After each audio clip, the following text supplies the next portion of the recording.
Hey liebe Leute, Mr. J am Mike und ja, es ist morgen um 9 Uhr.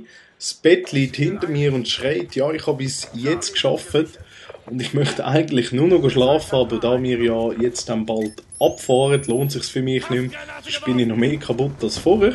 Wir gehen ja, wie gesagt, eine Woche in die Ferien, rauf in die Berge und vielleicht gehen wir Geissenpeter und Heidi besuchen und weiss nicht was.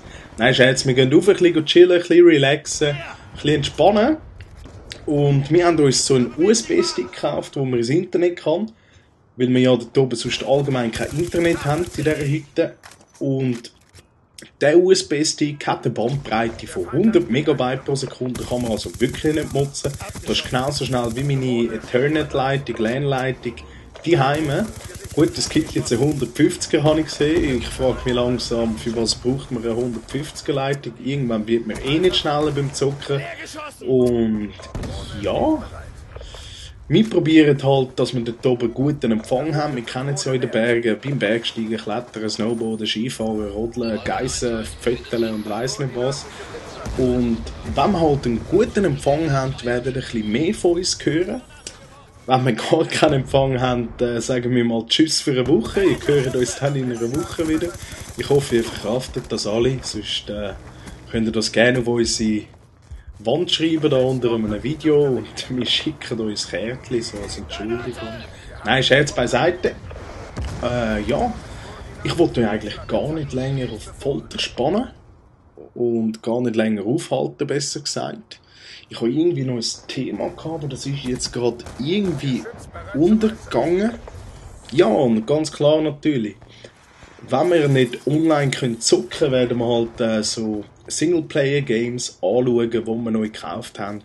Wir haben wirklich ein paar, zum Beispiel The Walking Dead, wo wir die Serie angefangen haben. Könnten wir weiter fortsetzen, dann habe ich das Devil May Cry gekauft. Das finde ich wirklich, ich habe nur schnell reingeschaut, es war vielleicht eine halbe Stunde gewesen. Und mir macht es schaurig Spass, vor allem die alten, also die auf der PS2, die haben wir geliebt, wir haben die zum Abwinken zocken, der Rufus und ich. Was war es? Das 4, wenn es mich nicht täuscht, ist ja auf der PS3 gewesen. Dort sind wir, ja, wir haben es irgendwie nicht so speziell gefunden, so ein Rätselzeug und weiss nicht was, ist alles ein bisschen verloren gegangen. Wir hoffen natürlich jetzt, dass es im Neuen wieder da ist. Ist wirklich, wir lieben diese Serie. Und sonst haben wir natürlich wieder das Hitman, wo wir wieder ein bisschen anspielen könnten. Eben, die Serien haben ein bisschen nachgeladen. Das ist halt wegen dem Druck, den wir haben. Ich bin irgendwie, als ich das letzte Mal den Kollegen gefragt habe, wo ich immer zocke, er so, zockst du eigentlich nicht mehr? Und ich so, nein, ich komme einfach gar nicht mehr dazu im Fall. Nachher hat er gesagt, ja, ich habe dich irgendwie das letzte Mal, glaube ich, 27 Tage offline gesehen. Und mein Gott, das ist verdammt viel für das, dass ich eigentlich so gerne zocke, aber eben, wir sind so beschäftigt und wir wollen uns auch eigentlich entschuldigen, weil halt die Qualität vom Kanal ein bisschen darunter leidet. Wir müssen halt verstehen, das ist halt, es ist nicht unser Leben, es ist wirklich unser, sage ich mal, ein Lieblingshobby, das wir haben.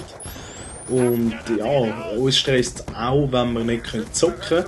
Aber eben, es ist nicht das Hauptziel vom Leben. Das kennen wir, glaube ich, alle. Wir haben alle noch privates Zeug zu tun, die Arbeitszeug. Die meisten von uns, die ich hier kenne, sind ja entweder in der Lehre oder noch in der Schule und weiss nicht was. Und man muss sich wirklich auf das konzentrieren, weil wenn man dann nichts hat, kann man sich irgendwann mal nicht einmal PlayStation 4 leisten, wenn sie dann rauskommt. Ja! Also, ich wollte nicht länger auf Folter spannen und aufhalten. Ich verabschiede mich da ganz herzlich. Und ich hoffe natürlich, man hört sich vielleicht heute Abend noch, wenn wir euch schnell ein Feedback geben können, ganz schnell, ob es funktioniert oder nicht. Und ja, bis dann wünsche ich euch eigentlich noch einen schönen Sonntag. Wenn ihr könnt, schlafen noch ein paar Stunden für mich. Ich wäre Gott froh darum. Oder trinkt einfach ein Bier. Aber ja, ist auch gut. Und bis dann verabschiede ich mich. Habt's gut. Schönen zusammen. Peace und out.